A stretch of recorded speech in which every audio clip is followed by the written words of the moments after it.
केलं म्हणजे किती पवित्र भूमी आहे आणि किती शिस्तबद्ध भूमी आहे अशा या भगवान परशुरामाची ही पवित्र भूमी आणि या पवित्र कोकण भूमीतील एक सुपुत्र महाराष्ट्र राज्याच्या सर्वोच्च कायदा अधिकारी बनतो ही खरंच उल्लेखनीय बाब आहे आणि त्यांनी खरंच फार मोठं दैनिकमानी यश संपादन केलं आहे.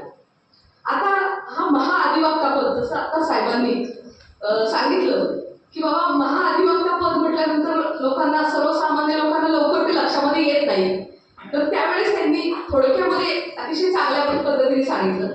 तर आपण एक थोडंसं कायदेशीर दृष्टिकोनातून पाहिलं तर असं लक्षामध्ये येतं की राज्य कार्यकारिणीमध्ये अंतर्भूत असलेल्या काही महत्त्वाच्या पदामध्ये राज्यपाल, मुख्यमंत्री, मंत्री परिषद आणि राज्याचा महाधिवक्ता यांचा समावेश होतो. भारतीय राज्यघटनेच्या आर्टिकल 165 नुसार राज्यामध्ये सर्वोच्च कायदा अधिकारी असलेल्या राज्यांसाठी महाअधिवक्ता कार्यालयाची तरतूद आहे. महाअधिवक्ता पदासाठी निवड झालेली व्यक्ती ही उच्च न्यायालयाचा न्यायाधीश म्हणून नियुक्त होण्यासाठी पात्र व्यक्ती किंवा उच्च न्यायालयामध्ये 10 वर्षापेक्षा अधिक कालावधीत वकिली केलेली ज्येष्ठ वकिली व्यवसाय केलेली व्यक्ती ही अधिवक्ता या पदासाठी पात्र असते.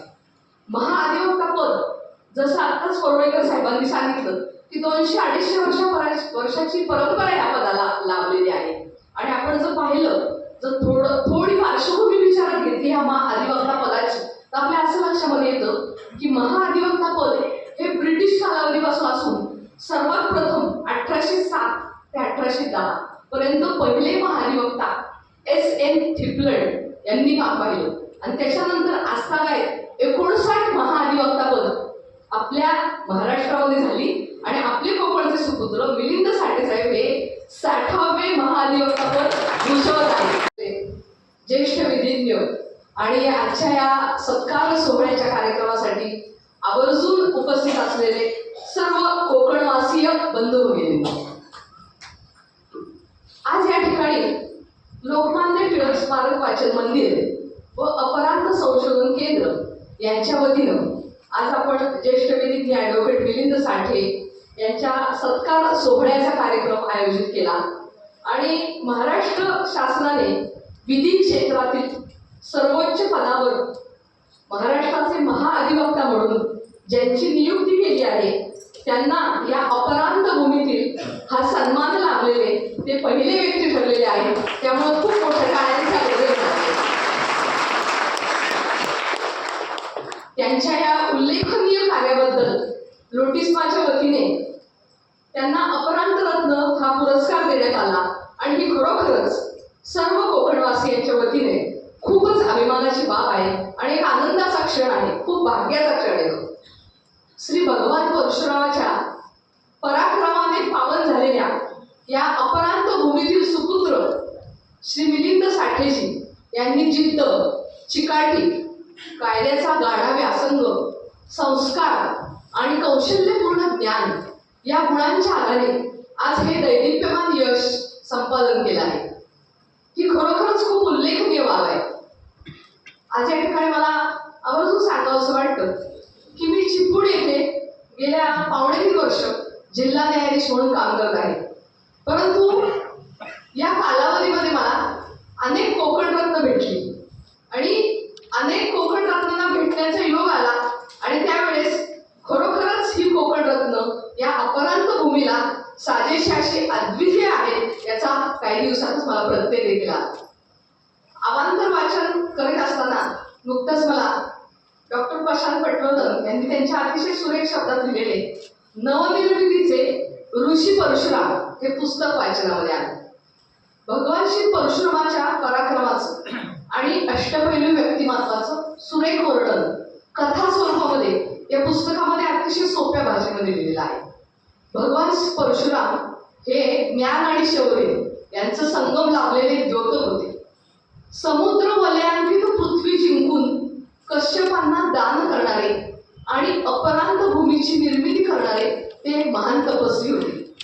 जनशक्ती आणि मनशक्ती एकवटून भगवान परशुरामाने अपरांत म्हणजेच या कोकणासारख्या एका दिव्य भूभागाची निर्मिती केली आणि ललामभूत ठरेल अशा नवीन समाज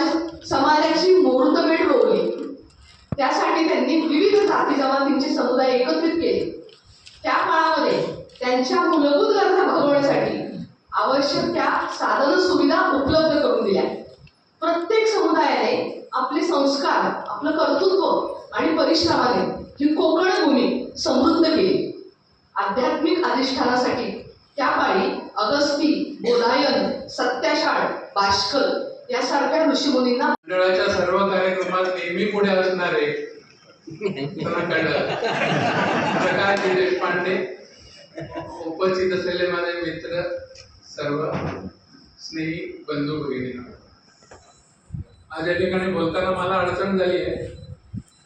कारण एका बाजूला खरे डॉक्टर आहेत, समोर 2-3 खरे डॉक्टर आहेत, बाकी वकील झालेले डॉक्टर आहेत आणि नुसतेच वकील असलेले आमच्यासारखे तिथे सगळेजण आहेत. या सगळ्यांच्या पुढे आमच्या चिपळूणवासियांच्या सोबत हा आनंदाचा सोहळा आनंद घ्यायचं काम मला करायचं आहे.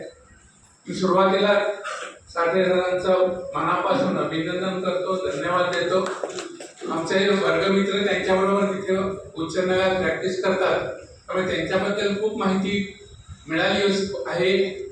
परंतु आता ज्या साठे मॅडमनी जी गोष्ट सांगितली ती सर्व गोष्ट ऐकल्यानंतर मला एकच म्हणायचं आहे आणि टिळक स्मारक मंदिराला मला धन्यवाद द्यायचे, प्रकाशला पण द्यायचे की एका अशा चतुरस्र व्यक्तिमत्वाचा सत्कार करण्याचं सद्भाग्य मला आपल्या मंडळाने दिलं, त्याबद्दल आपल्याला अगदी जमिनीला लागून असलेला असा माणूस आहे. परंतु मालघरचा आहे, शिरळचा आहे. मालघर शिरळचे साठे लोक तर राष्ट्रपतीपर्यंत प्रसिद्ध आहेत, त्यामुळे मी कोणाचं काय सांगणार. आपले सर्वजण आलात हाच आमच्या समोर आदर्श आहे आणि म्हणून या ठिकाणी याला मला मनापासून आनंद होतो. मी या मंडळाचा कौटुंबिक सदस्य आहे हे खरंच आहे, पण चिपळूणचा सुद्धा आहे आणि रत्नागिरीचा सुद्धा आहे, कारण वडील खासदार असताना मी इथे फिरत होतो, त्यामुळे या भागामध्ये यायला मला नेहमी आवडतं. आता साठे सरांनीच सगळ्या गोष्टी सांगितल्या, त्यामुळे मला अधिक काही सांगायचं नाही. मानवपत्र पण खूप छान आहे, ते वाचलंय. परंतु हा माणूस किती मोठा आहे हे थोडं आपल्या लोकांनाही माहिती कळलं पाहिजे. नाही तर कोकणातली माणसं हा तो माहिती आहे असं म्हणणारं बोलत वाक्य आपल्या लक्षात आहे. परंतु लक्षात घ्या की वकील असल्यामुळे आम्हाला माहिती आहे की हे किती मोठे आहेत. आपलं ज्यावेळी ब्रिटिश सरकार होतं त्यावेळी मुंबई इलाख्याचं जवळजवळ 200-225 वर्षाहून जास्त काळ ही जी पद आहे अधिवक्ता, महाभियोजक, हे त्या ठिकाणी होत होतं आहे. आणि त्यानंतर महाराष्ट्र सरकार आल्यानंतर महाराष्ट्रात आलं. त्यामुळे एवढ्या 200-225 वर्षाच्या परंपरेतल्या त्या रत्नावलीतलं एक आपलं अपरांत रत्न आपण मला वाटतं आम्हाला आनंदाचा आणि अभिमानाचा क्षण आहे. हा कोकणाला अभिमानाचा क्षण आहे. रत्नागिरी भारतच्या वतीने सुद्धा मी आपल्याला धन्यवाद देतो. आपण कार्यक्रमात येणार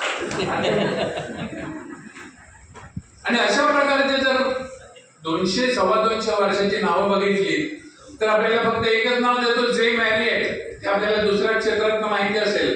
पण हा माणूस सुद्धा त्या ठिकाणचा महाधिवक्ता 16 वर्ष मुंबईचा होता. त्यानंतर झालेले त्यांची नावं सर जमशेदजी कांगा होते, मुलाबाई देसाई होते, नंतर त्या ठिकाणी मोतीलाल सेटरवाड होते, जे नंतर अटॉर्नी जनरल झाले पहिले. दिल्लीला मगाशी साठेबाईंनी सांगितलं की सर्वोच्च पद मिळालंय. माझ्या दृष्टीने अटॉर्नी जनरल अजून शिल्लक आहे आणि परशुरामाच्या कृपेने सुद्धा ते तुम्हाला मिळालं.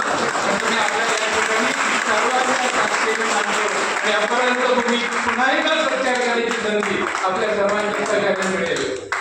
आणि अशा प्रकारचं हे वाक्य झालं. त्यांच्या व्यक्तिमत्वाबद्दल त्यांनी स्वतः सांगितलं कोणत्या कोणत्या विषयात त्यांनी अभ्यास केला, माहिती दिली. त्यांचं इतर सामाजिक कामही खूप आहे आणि हे सर्व सामाजिक काम जे ते करतात त्यामध्ये त्यांनी प्रथम बोलून दाखवलं. पण याशिवाय अनेक अशी क्षेत्र आहेत की ज्या ठिकाणी त्यांनी समाजसेवा केली आहे. त्यामुळे सेवाभावी असलेला चिपळूणकर म्हणून सुद्धा मला त्यांचा अभिमान वाटतो आणि त्यांनी ते काम असंच पुढे चालू ठेवावं, दिल्लीत गेला तरी चालू ठेवावं असं मला सर्वांच्या वतीने सांगावं वाटतं. आता अशा प्रकारचे आपला मोठा माणूस या ठिकाणी आलेला असल्यामुळे त्या ठिकाणी मला बोलवल्याबद्दल मला धन्यवाद द्यायचा आहे. परंतु त्यांनी एक वक्त सांगितलेलं ते मला पुन्हा चिपळूणकरांना, चिपळूणच्या वकिलांना सांगायचं आहे की आपण 15 वर्ष 20 वर्ष आंदोलन करून उच्च न्यायालयाचं खंडपीठ सर्किट बेंच या आपल्या कोल्हापूरमध्ये आणलं. ते कोणासाठी आहे?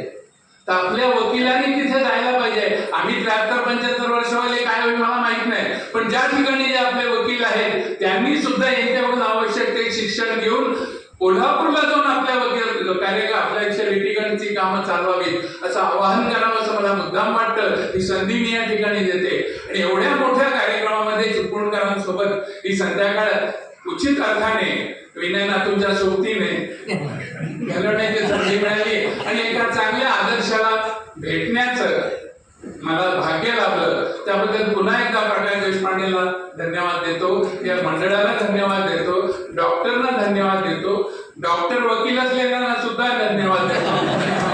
जय हिंद, जय महाराष्ट्र. मी सगळ्यांची नावं घेत नाही कारण सगळेच माझे मित्र आहेत, सगळे चिपळूणवासीय. मी चिपळूणच्या कुटुंबाचा एक भाग आहे आणि मला इथे चिपळूणमध्ये सत्कार घेताना अतिशय मनापासून आनंद होत आहे. मी चिपळूणमध्ये माझे 4 वर्ष घालवलेले. मी दररोज मालघरवरून ST बसने चिपळूणला येत असे. बाजूलाच ST बस स्टँड आहे, तिथे उतरून रस्त्याने डॉक्टर दातार कॉलेज, मी जेव्हा कॉलेजमध्ये शिक्षण सुरू केलं त्यावेळी ते doctor Datar science and arts college होतं आणि डॉक्टर दातार सायन्स आणि कॉमर्स कॉलेज आणि डॉक्टर बेरे आर्ट्स कॉलेज होतं आणि पुढच्या 4 वर्षात ते डॉक्टर दातार सायन्स, डॉक्टर बेरे आर्ट्स आणि पिलूप्रकाश जोशी कॉमर्स कॉलेज असं झालं. तर ते 4 वर्ष चिपळूण ST स्टँड ते चिपळूण कॉलेज हा दररोज सकाळी कॉलेजला जाणं, संध्याकाळी कॉलेजहून ST स्टँडवर परत येणं आणि तिथून ST बस पकडून परत मालघरला जाणं हा माझा चिपळूण मालघरचा दर 4 वर्षाचा प्रवासाचा दिनक्रम होता. आणि चिपळूणमधले ते दिवस अतिशय आनंदाचे, उत्साहाचे आणि अतिशय मनोरंजन होते आणि त्या वेळच्या आठवणी म्हणून मी आज सगळ्या मान्यवरांची नावं घेतली नसली तरी एक नाव घेणं मला अतिशय आवश्यक आहे. तो म्हणजे माझा वर्गमित्र एअर मार्शल हेमंत भागवत. कॉलेजमध्ये डॉक्टर दातार कॉलेजमध्ये आम्ही एकत्र होतो BSc होईपर्यंत. नंतर ऑफकोर्स तो एअरफोर्समध्ये जॉईन झाला. मी पुढे मुंबईला वकिलीसाठी गेलो. तर असे चिपळूणशी माझे अनेक ऋणानुबंध जोडलेले आहेत आणि त्यामुळे चिपळूणवासियांकडून सत्कार करून घेणं हे एक अतिशय मानाची गोष्ट आहे. माझ्या वडिलांनी एक अभंग लिहिला होता आणि तो पूर्ण अभंग आता आम्हाला कुठे आठवत नाही, सापडत नाही, पण त्याच्या 2 ओळी अशा होत्या. सह्याद्रीच्या कुशीत विसावे निसर्ग सुंदर कोकण देश, त्या भूमीचा स्वामी आहे परशुधारी परमेश. असं हे परशुरामाच्या पावन भूमीमध्ये हे चिपळूण बसलेलं आहे आणि या चिपळूणमधून अनेक नररत्नांची खाण चिपळूण किंवा रत्नागिरी जिल्ह्यातून लोकमान्य टिळक, आगरकर, गोपाळ गणेश गोखले अशी कितीतरी नावं आहेत आणि त्या भूमीमधून आपण येत असणं ही एक मोठी आनंदाची आणि अभिमानाची गोष्ट आहे. अत्रेंनी कलेच्या पाण्यामध्ये लिहिले आहे, प्राप्ते तू भारते जन्मे, त्यापेक्षा महाराष्ट्रामध्ये जन्म येणं हे जास्त महत्त्वाचं आहे. आणि मी त्यापुढे जाऊन म्हणेन की महाराष्ट्रामध्ये रत्नागिरीमध्ये आणि महत्त्वाची गोष्ट आहे आणि ती मला आणि आपल्यापैकी अनेक जणांना लाभलेली आहे. त्याबद्दल ही अतिशय अभिमानाची आणि आनंदाची गोष्ट आहे.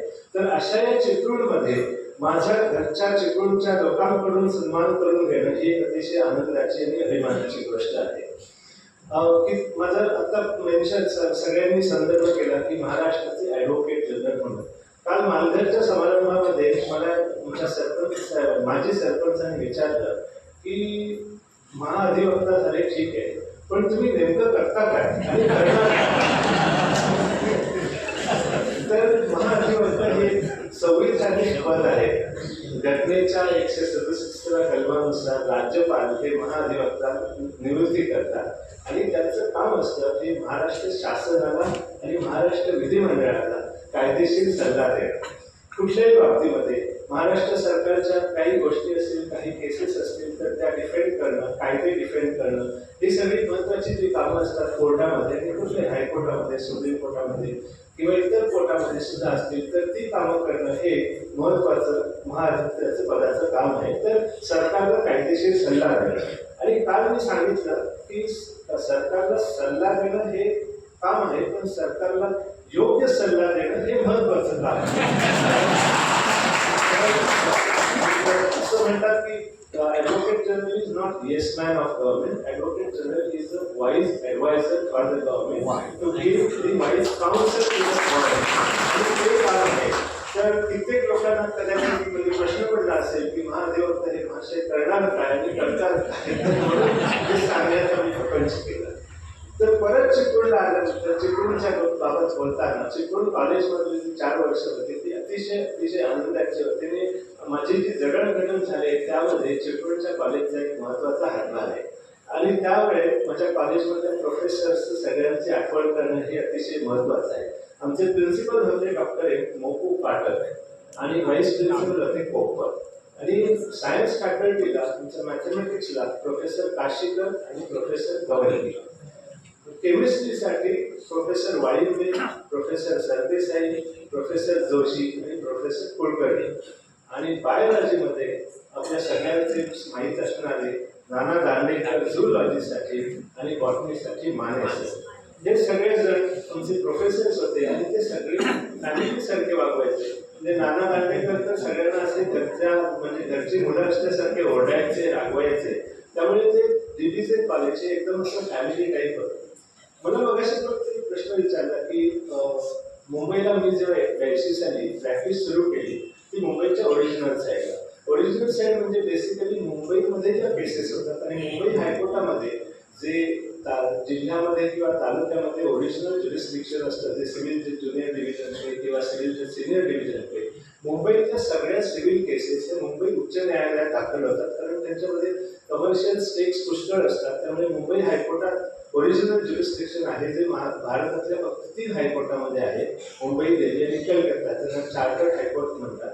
तर त्या ओरिजिनल साईडला प्रॅक्टिस करण्यासाठी तिथे सगळे नामवंत पारसी गुजराती वकील असायचे आणि अतिशय इंग्लिश भाषेवरती प्रभुत्व असणं आवश्यक असायचं. ते लंडनमधले थोर न्यायाधीश लॉर्ड डेनिंग म्हणून त्यांचं एक वचन आहे की वकिलांचं हत्यार काय असतं. What is the tool of the trade for lawyer. Tool of trade for lawyer is his words, grammar, synthesis and हे सगळं जे वकिलाला आहे ते अतिशय उत्तमरित्या आला पाहिजे. आणि ओरिजिनल साईडला इंग्लिशवर प्रभुत्व असणं हे महत्त्वाचं मानलं जायचं. कारण अजूनही उच्च न्यायालयाची ऑफिशियल भाषा ही इंग्लिश आहे. कधी मराठीमध्ये फक्त मराठीमध्ये आर्ग्युमेंट्स होतात पण जनरली ती भाषा अजूनही ऑफिशियल लँग्वेज इंग्लिश आहे. पण ओरिजिनल साईडला इंग्लिशवर प्रभुत्व असणं हे अतिशय महत्त्वाचं असायचं. तर त्यांनी मला विचारलं की मालघरच्या मराठी शाळेत, नंतर रामपूरच्या इंग्रजी शाळेत आणि दिल्लीच्या कॉलेजमध्ये शिकल्यानंतर वाळिंबे सर आम्हाला केमिस्ट्री शिकवायचे. पण केमिस्ट्री शिवायचे बाकीचे प्रॉपर केमिस्ट्री शिवायचं सगळं मराठीतच असायचं. प्रॉपर केमिस्ट्रीचे शब्द फक्त इंग्लिशमध्ये असायचे. तर अशा वातावरणात इंग्लिशवर तुम्ही प्रभुत्व कसं काय मिळालं तर त्याचं गमक माझ्या बहिणीने सांगितलं तसं आमच्या वडिलांच्या शिस्तीमध्ये आहे. 70 सालापासून माझे वडील रोज हिंदी एक्सप्रेस वाचायचे आणि ते माझ्याकडून दररोज एडिटोरियलच्या बाजूला जे आर्टिकल असतं ते माझ्याकडून वाचून घ्यायचे. मला त्यावेळी ती अशी प्रचंड शिक्षा वाटायची पण मी ते वाचायचो. आणि त्यामध्ये असे नामवंत लेखक असायचे, कुलदीप नायर, नयनतारा सहगल, अजित भट्टाचार्यजी, प्राणनाथ लेखी यासारखे मोठमोठे लेखक त्यामध्ये आर्टिकल्स लिहायचे. ती आर्टिकल्स मी वाचायचो. माझा जर उच्चार चुकला, आपला शब्दाचा अर्थ समजला नाही तर ते मला वडील त्यावेळी समजावून सांगायचे. त्यामुळे ते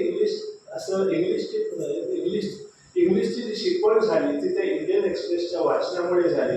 ती 70 सालामध्ये म्हणजे मी इंग्रजी शाळेत असल्यापासूनची ती झालेली आहे. आणि त्याचा मला फार मोठा उपयोग पुढच्या शिक्षणासाठी झाला आणि व्यवसायामध्ये झाला. तर चिपळूण कॉलेजमध्ये हे आमचे प्रोफेसर्स वगैरे होते. त्यांच्याही म्हणजे त्यांचे अतिशय चांगले संस्कार आमच्यावरती झालेले आहेत. आणि त्याचं उत्तम उदाहरण माझा मित्र हेमंत भागवत आहेच इथे. आणि अजूनही आमचे सगळे सहकारी असे मोठमोठ्या पदावरती गेलेले आहेत चिपळूण कॉलेजमध्ये. तर चिपळूण कॉलेजचंही ऋण हे माझ्या करिअरमध्ये हे महत्त्वाचं आहे. चिपळूणमध्ये अजून काही गोष्टी सांगणं आवश्यक आहे. चिपळूणमध्ये माझ्या बहिणीने सांगितलं तशी केशवाबाजी नावाची पिढी होती. त्या पिढीतले वसंतराव आणि अण्णा होताना तर चिपळूणमध्ये सगळे लोक वकीलच म्हणत असत. कारण ते सगळ्या हे वकिलीचा सल्ला असेल तर कोणी अण्णा होतांकडे जायचं. वसंतराव आणि अण्णा हे दोघे होते आणि ते आमच्यावरती घरच्यासारखं प्रेम करायचे. रस्त्यावरून जाताना ते आत बोलवायचे आणि आम्हाला काहीतरी शेंगा आणि गोळ द्यायचे, त्याशिवाय ते आम्हाला तिथून सोडत नसत. दुसरं दुकान म्हणजे केतकर बंधू विनय हो. नंतर माझे वडील, मी 4थीत असताना